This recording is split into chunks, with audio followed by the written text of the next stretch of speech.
سریال فرام یکی از جذاب‌ترین آثار تلویزیونی در سالهای اخیر بوده که توانسته است توجه بسیاری از علاقه‌مندان به ژانر وحشت را به خودش جلب کنه.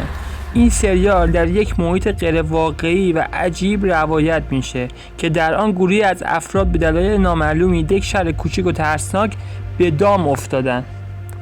در طول داستان این چند تا فصلش تلاش شخصیت‌ها برای یافتن راه، فرار و درک آنچه در حال وقوع است مخاطب را به چالش میکشه.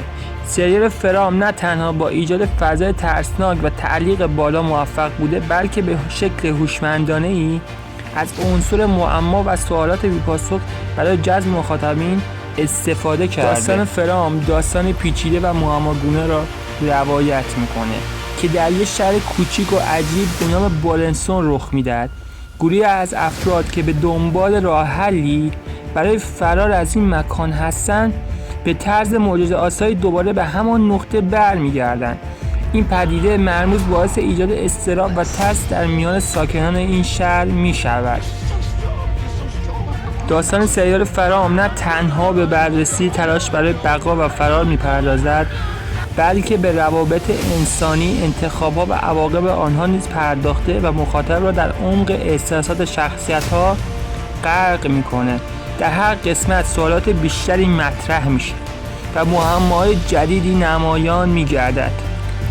یکی از جذاب‌ترین نظریه درباره دنیای سریال فرام این است که همه شخصیت‌ها در واقع در این شبیه‌ساز کامپیوتری مانند ماتریکس گرفتار شدند.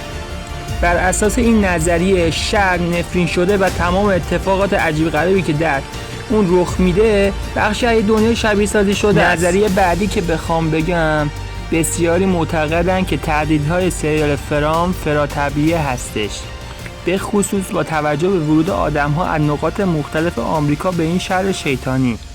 موجودات شیطانی، توهمات شخصیت‌ها، بچه با لباس سفید و درختی که قابلیت تلپورت داره. با این وجود این نظریه با تهدیدهایی هم مواجه میشه.